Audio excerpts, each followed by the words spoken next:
Hey pups, RP here, and welcome back to another fanfiction reading.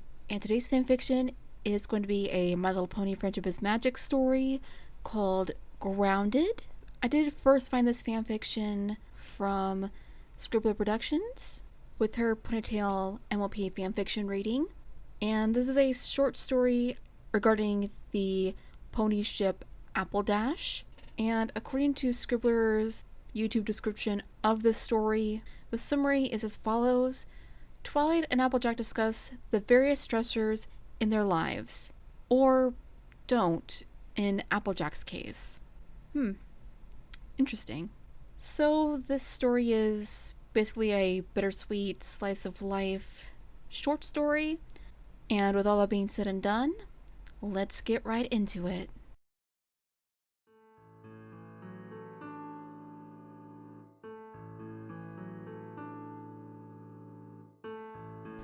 Saying as that's how it feels to me.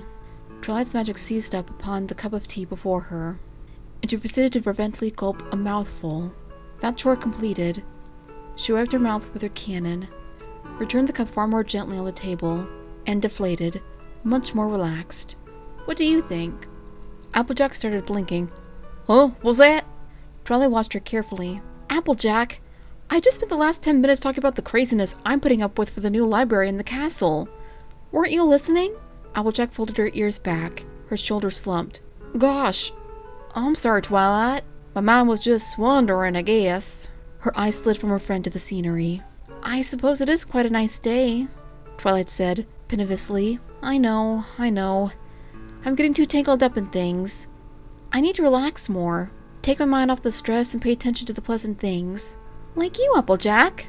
Oh? How's that? You always put your mind in the right place. Like now. You're here for me and listen to the parts that were important. Let's start going off on the troublesome tangents. You stayed where you should have. You brought me back. Well, shucks. When you put it like that. So what are you thinking about? Twilight was leaning forward quite sharply, eyes bright. Huh?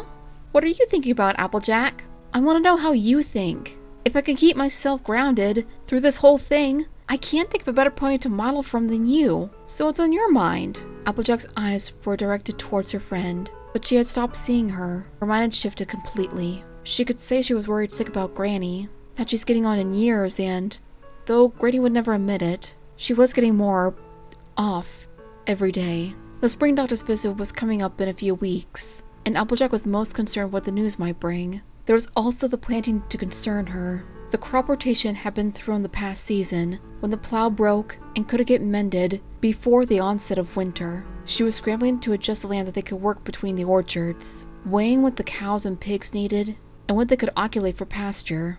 Gee, Twi. There was also the pruning to be done, already getting late as the trees leaved and set to blossom. So many trees, and only once so many hours in a day. Unless everything went flawlessly, she'd have a triad situation come summer, when the apples began to develop fully, and she'd have to hope she guessed correctly which limbs were set to snap. Snapped branches means less fruit next year, and the very understated threat of canker and other diseases that trees might catch if they didn't heal in time. Macintosh was also spending quality time with Miss Cheerily, a grand thing in her book, Make No Mistake, which took a significant amount of labor off the farm, and the hour here and there being devoted elsewhere. Apple Bloom was off doing her own thing, and though the chores were important and being tended to, couldn't pick up the same slack. That meant more and more things were falling to Applejack to get done right on time. And what of herself? Somewhere among those pristine white clouds was a certain Pegasus she wished she could spend more time with. Herself. Someday. Maybe once there was more time to treat her right. Time to give herself, Applejack, some happiness of her own. Yes? Twilight prodded. Applejack's eyes slid back down from the sky over the acres to fall again on Twilight. A pang of guilt welled inside her. With learning to fly, Rainbow and Twilight had been spending more time than usual together.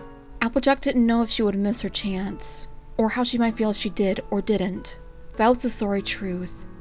She simply didn't know, and that terrified her. Guess I'm not thinking much about anything, Twilight. Applejack put her best smile on. Just enjoying the fine weather and the company of a friend. Twilight smiled as well, nodding. Now that's the kind of advice I can use. Alrighty, that does it for another fanfiction rating. Link to the original and a link to Scribbler's rating will be in the description below. Be sure to check those out. And if you want to see more videos like these, let me know in the comments. Links to everything are in the description. And be sure to like and subscribe for more. And that's all the time I have for this video, pups. And with all that being said and done, I'll see you in the next one. Cue the outro. RP is out. Peace!